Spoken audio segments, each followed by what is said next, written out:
మనము చిన్నగా ఉన్నప్పుడు చేసే ప్రతి పని మనకి గుర్తుండకపోవచ్చు. చూసే ప్రతీదీ మనము మర్చిపోయి ఉండవచ్చు. కానీ ఖుషి టీవీ అనగానే మనకు చిన్ననాటి జ్ఞాపకాలు తన్నుకుంటూ వచ్చేస్తాయి. మీకు ఖుషి టీవీ అంటే ఎంత ఇష్టమో తెలీదు కానీ నాకు మాత్రం అది ప్రాణం. ఇంట్లో తాతయ్య ఛానల్ మార్చేస్తాడేమో అని భయంతో టీవీ రిమోట్‌లో ఉండే బ్యాటరీస్‌ని తిప్పిపెట్టేవాడిని అంటే అర్థం చేసుకోండి. మార్నింగ్ 7కి లేచి ఛానల్ ఓపెన్ చేయగానే వచ్చే ఖుషి టీవీ సాంగ్ మనలో చాలామంది మర్చిపోయినా ఒక్కసారి వింటే మాత్రం ఆ డోరా చేసే ప్రయాణాలు, టన్సీ చేసే అడ్వెంచర్స్, జాకీ చేసే యాక్షన్ మనము ఎప్పటికీ మర్చిపోలేం. సో మనం కూడా కొద్దిసేపు మనకున్న కష్టాలు, ప్రాబ్లమ్స్ అన్నీ మర్చిపోయి కొద్దిసేపు మన చిన్ననాటి జ్ఞాపకాలకి ఒక ట్రిప్ వేసేద్దామా? వీడియో చూశాక మీకు ఫేవరెట్ అయిన కార్టూన్స్ ఏంటో కామెంట్ సెక్షన్లో మెన్షన్ చేయండి. అలాగే ఈ వీడియో మీకు బాగా నచ్చినట్లయితే లైక్ చేయండి, షేర్ చేయండి, సబ్స్క్రైబ్ చేసుకోండి. నేను మీకు కోరేది ఒక లైక్, సబ్స్క్రైబ్ మాత్రమే. Number 17 Jackie Chan. Jackie Chan adventure మనలో చాలామందికి ఇది ఫేవరెట్ కార్టూన్. అండ్ దీని ప్లాట్ గురించి పెద్దగా చెప్పాల్సిన అవసరం కూడా లేదు. జాకీ చాన్ చేసే ఫైట్స్ చూసి ఎంతోమంది కుంఫు నేర్చుకుంటామని ఇంట్లో మారం చేసిన వాళ్ళల్లో నేను కూడా ఒకడిని. ఈ కార్టూన్లో మొత్తం 12 మంత్రపురాలు ఉంటాయి. ప్రతి రాయికి ఒక ప్రత్యేకమైన పవర్ ఉంటుంది. ఈ 12 రాళ్ళు షెండు అనే ఒక ప్రాచీనమైన డ్రాగన్వి. తన పవర్స్ని తిరిగి తెచ్చుకొని ప్రపంచాన్ని రూల్ చేద్దామని షెండు ఆ మంత్రపురాలని ఎలాగైనా కాపాడాలని మన జాకీ.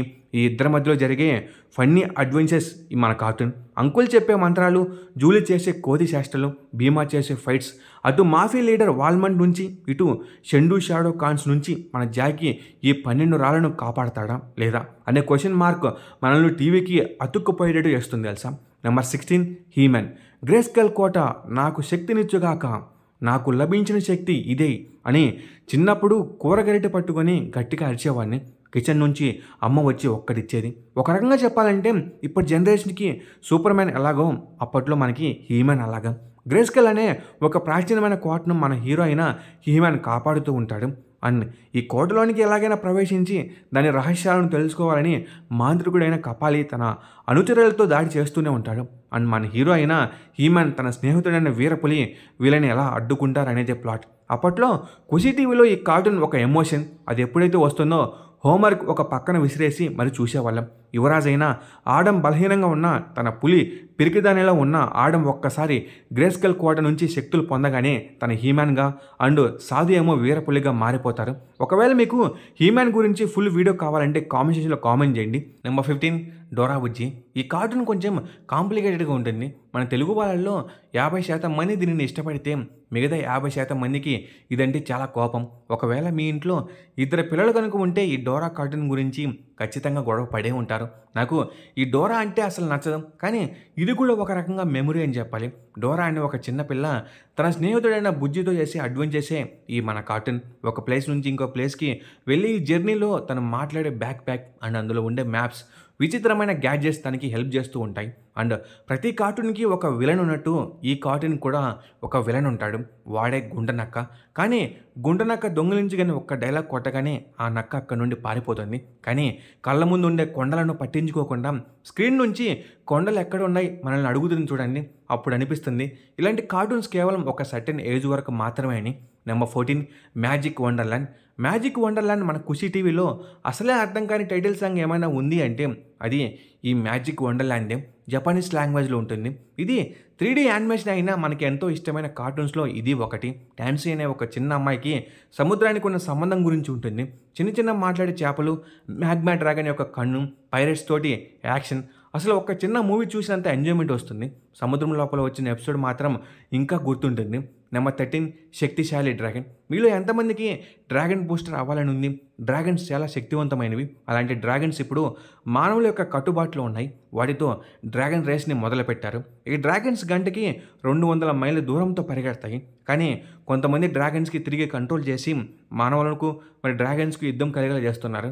ఇలాంటి ప్రపంచంలో అర్థపెండ్ అనే ఒక కుర్రాడు తన నాన్న డ్రాగన్ ట్రైనింగ్ ఫెసిలిటీలో పనిచేస్తూ ఉంటాడు. తనకి డ్రాగన్స్తో రైడింగ్ చేయడం పెద్దగా ఇష్టం లేకపోయినా ఎలాగోలా అలా చేస్తూ ఉంటాడు. ఒకరోజు పెద్ద ప్రమాదం జరుగుతుంది. ఆ ప్రమాదంలో వాళ్ళ నాన్న కనిపించకుండా పోతాడు. అదే ఫెసిలిటీలో ఉన్న బావ్ అనే డ్రాగన్తో బాండ్ అయ్యి అనుకోకుండా మన ఆర్తే డ్రాగన్ బూస్టర్ అవుతాడు. తర్వాత ఏం జరుగుతుంది? డ్రాగన్స్కి హ్యూమన్స్కి యుద్ధం రాకుండా మన హీరో ఆపుతాడా అనేది మనం ఈ కార్టూన్లో చూస్తాం. ఒక రకంగా చెప్పాలంటే ఇప్పటికీ ఈ కార్టూన్తో మన తెలుగు ప్రజల్లో బాండింగ్ ఏమాత్రం తక్కలేదు. మన ఫేవరెట్ కార్టూన్స్లో ఇది తప్పకుండా టాప్ 3 లిస్ట్లో ఉంటుంది. Number 12 Heidi. దీని థీమ్ సాంగ్ మీకు గుర్తు గుర్తుందా? నాకు తెలిసి గుర్తుండే ఉంటుంది. హ్యాపీగా లంచ్ చేసి ప్రశాంతంగా బయట పడుకుంటే ఎలా ఉంటుందో ఈ కార్టూన్ చూస్తున్నంతసేపు మనకు అలానే ఉంటుంది. హైడీ తన పేరెంట్స్‌ని చిన్నప్పుడే కోల్పోతుంది. తన ఆంట్ తనని ఆల్ప్స్ పర్వతాలలో ఉండే తన తాతయ్య ఇంటికైతే తీసుకెళ్ళి వదిలేస్తుంది. కొండపైన ఉన్న ఇంట్లో ఉంటారు. తాతయ్య మొదట్లో బయటికి చూడడానికి చాలా కోపంగా హైడీతో అసలు మాట్లాడకుండా ఉండేవాడు. కానీ హైడీ యొక్క చిలిపితనం, మంచితనం చూసి తన తాతయ్య కరిగిపోతాడు. కొండలో తనకి పీటర్ అనే ఒక స్నేహితుడైతే పరిచయం అవుతాడు. కొంతకాలం తర్వాత హైడీని సిటీకి తీసుకెళ్లి హ్యాండిక్యాప్డ్ అయిన క్లారా అనే ఒక అమ్మాయికి కేర్ టేకర్గా అయితే పెడతాడు. హైడీకి సిటీ పెద్దగా ఇష్టం లేకపోయినా క్లారాతో స్నేహం వల్ల అలవాటు పడుతుంది. తిరిగి క్లారా నడవడానికి హెల్ప్ చేస్తుంది. నిజం చెప్పాలంటే స్టోరీ మొత్తం ఇదే, కానీ ఇందులో ఉండే హ్యూమర్, ఆ స్టైల్ చూడగానే మనల్ని 15 years వెనక్కి పంపుతుంది. Number 11 Boonie Bears. Boonie Bears కొంతమందికి ఇది బేర్ బ్రదర్స్గా పరిచయం అయింది. అండ్ పరిచయమైన కొద్ది రోజులకే పిల్లలకి చాలా బాగా క్లోజ్ అయింది. బ్యాంబో అండ్ ర్యాంబో అనే ఇద్దరు బేర్ బ్రదర్స్ అడవిలో ఉన్న ఒక గుహలో జీవిస్తూ ఉంటారు. అండ్ ఆ అడవిని కాపాడుతూ వస్తారు. అదే అడవిలో లోజర్విక్ అనే ఒక అతను అక్కడ ఉన్న చెట్లని నరుకుతూ అక్కడ ఉన్న ఫ్రూట్స్ని తెంపుతూ ఉంటాడు. అండ్ మన బేర్ బ్రదర్స్ ఇతని నుంచి తమ అడవిని ఎలా కాపాడుకుంటారనేదే మన కార్టూన్ యొక్క ప్లాట్. వీళ్ళిద్దరి మధ్యలో జరిగే ప్రతి ఫైట్స్, అందులో యూజ్ చేసే ట్రిక్స్ అండ్ ట్రాప్స్ మనకు నవ్వు తెప్పిస్తాయి. పిల్లలకి మాత్రం ఈ కార్టూన్ అన్నం కూడా తినకుండా టీవీకి అతుక్కుపోతారు. Number 10 master raindrop. ఒక పవర్ఫుల్ డ్రాగన్ మన ఎర్త్కున్న ఒకే ఒక్క ప్రొటెక్టర్ ఒకరోజు దాడికి గురైంది. ఆ దాడిలో తను 5 ఎలిమెంట్స్గా అయితే మారి ఒక్కొక్క ఎలిమెంట్ ఒక్కొక్క ప్లేస్లో అయితే పడింది. ఆ 5 elements water, fire, earth, metal, wood. ఇప్పుడు ఆ డ్రాగన్ ల్యాండ్ని ప్రొటెక్ట్ చేయడానికి లేకపోవడంతో డ్రాగన్ లార్డ్ అనే ఒక విలన్ ఈ 5 ఎలిమెంట్స్ని సొంతం చేసుకుని ప్రపంచాన్ని సొంతం చేసుకుందామని అనుకుంటాడు. ఇప్పుడు 5గురు ఎలాగైనా కలిసి ఈవిల్ విలన్ అయిన డ్రాగన్ లార్డ్ని అంతం చేయాలి. సో ఈ ఎలిమెంట్స్ యొక్క లీడర్ అయిన మాస్టర్ రెయిన్ డ్రాప్ తన కుంఫుని యూజ్ చేసి విలన్స్ని ఓడిస్తాడా, తిరిగి గోల్డెన్ డ్రాగన్ బయటికి వస్తుందా అనేది మనము ఈ కార్టూన్లో చూస్తాం.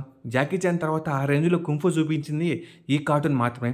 ఒక రకంగా చెప్పాలంటే ప్యూర్ నాస్టాలజీ వస్తుంది. Number 9 Avatar the last air Bender. దీని గురించి ఎంత చెప్పినా తక్కువే. అప్పట్లో మనకి తెలియకుండానే పరిచయమైన ఈ కార్టూన్ మన ఫేవరెట్గా అయితే నిలిచింది.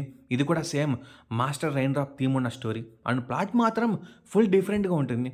ఈ ప్రపంచంలో 4 నేషన్స్ ఉంటాయి: air, water, fire and earth. ప్రతి నేషన్లో దానికి తగ్గట్టు ఎలిమెంట్స్ నేర్చుకునే వాళ్ళు ఉంటారు. వాళ్ళని బెండర్స్ అంటారు. ఈ బెండర్స్కి ఒక్కొక్క ఎలిమెంట్ని కంట్రోల్ చేయగల శక్తి ఉంటుంది. కానీ ఈ ప్రపంచం మొత్తంలో కేవలం అవతార్ అనే ఒకడు మాత్రమే ఈ 4 ఎలిమెంట్స్ని కంట్రోల్ చేయగలడు. ఈ అవతార్ ప్రతి జనరేషన్కి ఒక్కో నేషన్ నుంచి పుడతాడు. అండ్ తను ఈ వరల్డ్కి చెడు అండ్ మంచిని మధ్యలో బ్యాలెన్స్ చేస్తూ ఉంటాడు. కానీ అవతార్ వచ్చి ఇప్పటికీ 100 years దాటిపోయింది. దానికి కారణం ఫైర్ నేషన్. అవతార్ కాకుండా ప్రపంచం మొత్తాన్ని ఫైర్ నేషనే డామినేట్ చేయాలని అన్ని నేషన్స్ మీద యుద్ధం ప్రకటించింది. అవతార్ ఒక్కొక్క జనరేషన్కి ఒక్కొక్క నేషన్ నుంచి వస్తాడు కాబట్టి ఇప్పుడు నెక్స్ట్ ఎయిర్ నేషన్ నుంచి రాబోతున్నాడని తెలుసుకొని ఆ ఎయిర్ నేషన్ మీద కూడా దాడి చేస్తారు. కానీ ఇది జరగకముందే ఎయిర్ నేషన్ నుంచి మన హీరో అయిన యాంగ్ తానే నెక్స్ట్ అవతారని తెలుసుకొని ఆ రెస్పాన్సిబిలిటీస్ని భరించలేక అక్కడి నుంచి వెళ్ళిపోతాడు. అలా పారిపోయిన ఒక తుఫాన్లో చిక్కుకొని దాదాపుగా 100 years ఐస్లో గడ్డ కట్టుకుపోతాడు. తర్వాత బయటకు వచ్చి ఏం చేస్తాడు, ఫైర్ నేషన్ మీద పగ తీర్చుకుంటాడా లేదా అనేది మనము ఈ కార్టూన్లో చూస్తాం. అమేజింగ్ విజువల్స్, సూపర్ యానిమేషన్తో అసలు కార్టూన్ అంటే ఇదేరా అనేలా అనిపిస్తుంది. నాకు తెలిసి ఎప్పటికీ ది బెస్ట్ కార్టూన్ అంటూ ఉంటే ఆ లిస్ట్లో ఇది ఉంటుంది. Number 8 pink panther. One of the most funniest cartoon ఇది. డైలాగ్స్ ఏమీ లేకుండా కేవలం యాక్షన్తో మనల్ని నవ్విస్తుంది. ఎలాంటి జోనర్లో చాలా కార్టూన్స్ వచ్చినా ఈ పింక్ ప్యాంథర్ కొంచెం స్పెషల్ అని చెప్పాలి. పిల్లలకి చాలా దగ్గరైంది. నెంబర్ 7 స్మర్ఫ్స్. ఎర్లీ మార్నింగ్ 7కి వస్తుంది ఈ ఛానల్లో. చిన్న చిన్నగా పొట్టిగా బ్లూ కలర్లో ఉండే వింత జీవులు వీళ్ళకి లీడర్ అయిన పాపా స్మర్ఫ్ హ్యాపీగా ఫారెస్ట్లో జీవిస్తూ ఉంటారు. అండ్ వీళ్ళ గురించి తెలుసుకున్న గర్గమెల్ అనే మాంత్రికుడు ఎలాగైనా వీళ్ళని తన పోషన్లో కలిపేయాలని అనుకుంటాడు. కానీ పాపా స్మర్ఫ్ తెలివి వల్ల అండ్ మిగతా స్మర్ఫ్స్కి ఉండే యూనిటీ వల్ల ప్రతిసారి గార్గమెల్ అండ్ తన క్యాట్ అయిన అజ్రేల్ నుంచి ఎలాగైనా తప్పించుకుంటారు. అప్పట్లో స్కూల్కి రెడీ అవుతుంటే చూసేవాళ్ళం ఈ కార్టూన్ని. పెద్దగా మనకి ఫేవరెట్ కాకపోయినా వన్ ఆఫ్ ది బెస్ట్ మెమరీస్లో ఇది ఒకటి. నెంబర్ 6 అల్లరి పిడుగు.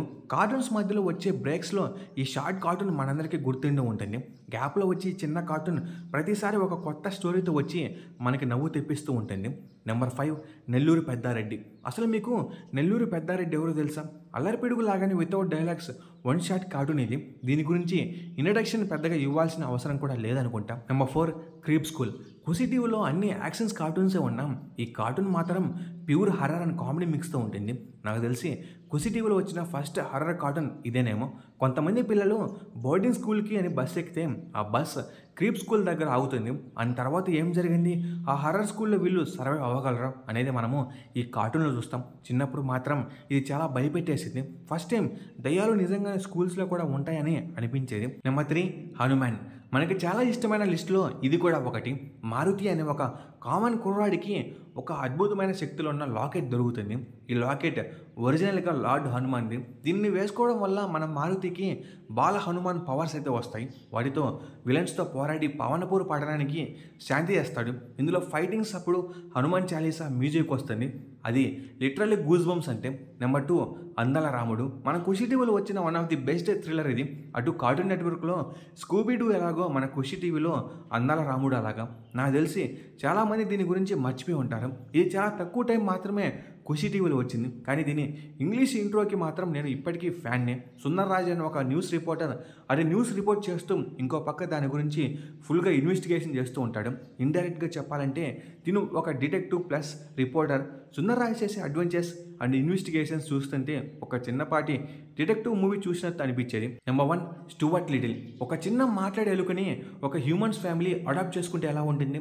నాకు తెలిసి ఈ వీడియో చూస్తున్న ప్రతి ఒక్కరికి కార్టూన్ గురించి ప్రత్యేకంగా చెప్పాల్సిన అవసరం లేదనుకుంటా. స్టూవర్ట్ చేసే చిలిపి షాట్లను, జార్జ్ చేసే క్రేజీ పనులు, స్నోబిల్ అనే పిల్లితో పడే కష్టాలు మనము ఎంత మాట్లాడుకున్నా తక్కువే. కార్టూన్ రాగానే టీవీకి అలా అతుక్కుపోయే వాళ్ళం తెలుసా. ఇంక ఇది గ్యాస్ వీడియో. ఖుషి టీవీలో వచ్చే ది బెస్ట్ కార్టూన్స్ ఇవే. ఇంకా చాలానే ఉన్నాయి. మీకు పార్ట్ 2 కావాలంటే కూడా అడగండి, నేను పార్ట్ 2 కూడా చేస్తాను. ఇంకా ఈ వీడియో మీద మీ థాట్స్ అండ్ కామెంట్స్లో కామెంట్ చేయండి. అలాగే ఈ వీడియో మీకు బాగా నచ్చితే లైక్ చేయండి, షేర్ చేయండి, సబ్స్క్రైబ్ చేసుకోండి. నేను ఎన్ని కోరేది ఒక లైక్ సబ్స్క్రైబ్ మాత్రమే. Okay, bye guys.